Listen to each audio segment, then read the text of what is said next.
Hi. Thanks, guys.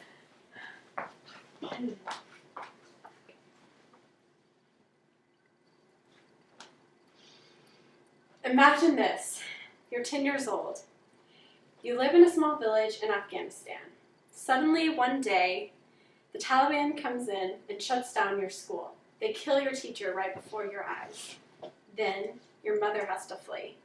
She leaves you because it's no longer safe. You have to flee from your country by yourself because that's the only chance you have for life and freedom. Now, could this ever happen to you? I don't believe it could. We live in the USA. We are thankful to have a strong government that can protect us from these sorts of things. But what do you think of when you think of the Middle East? Do you think of a story like that? Well, I'm Katie Sykes, and I've recently been exposed to some of the problems that Afghanistan has faced over the past 13 years through reading this book called In the Sea, There Are Crocodiles by Fabio Geda. Through reading this book, I realized that I really had some preconceived notions and some misconceptions about Afghanistan and the religion of Islam prior to reading it. And so today, I'm going to explain why these misunderstandings are a problem and how we can solve them through research and education. So to begin, we have these negative misconceptions, largely because the United States has had some negative experiences with Afghanistan through the endless war that we seem to be fighting there and struggles with terrorist organizations in the Middle East.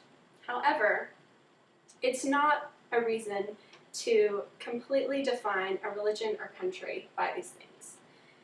According to a website called Encountering Islam, which is a website that devotes itself to explaining the truths about this religion, some of the most common misconceptions are that Muslims and Islam promotes violence and that all Muslims are the same. Now, first I'll address why these are not true and why they're misconceptions. I've learned a lot in this book, and one thing is that Islam is made up of many tribes, of a variety of different people, with many differences, and it's prompted me to do a lot of my own research.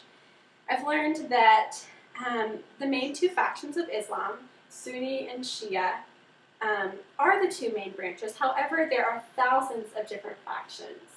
These different factions have different ideologies and beliefs and laws and schools of thought that make them very different. Most Muslims are also nonviolent. They worship the same God as Christians and Jews and have a great respect for many of the same holy people and prophets because they come from the same sources and have the same values.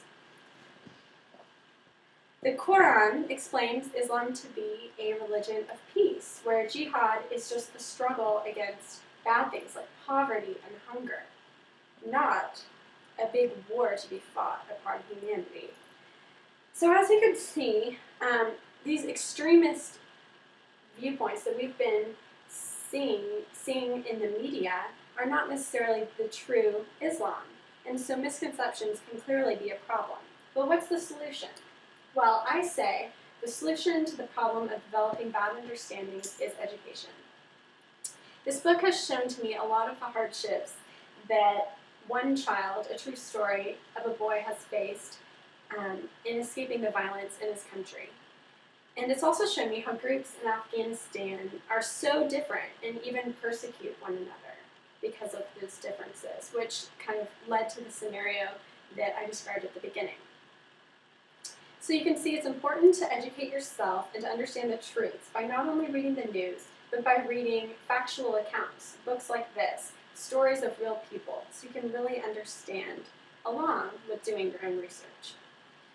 Education and research are really the only solutions to the problem of misunderstanding and being misinformed. I've also developed a lot of empathy and cultural awareness through reading this book and doing my research as well.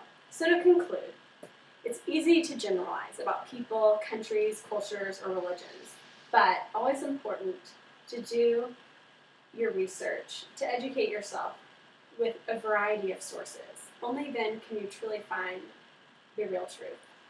Maybe Stephen Hawking said it best when he said, "The greatest enemy of knowledge is not ignorance, but the illusion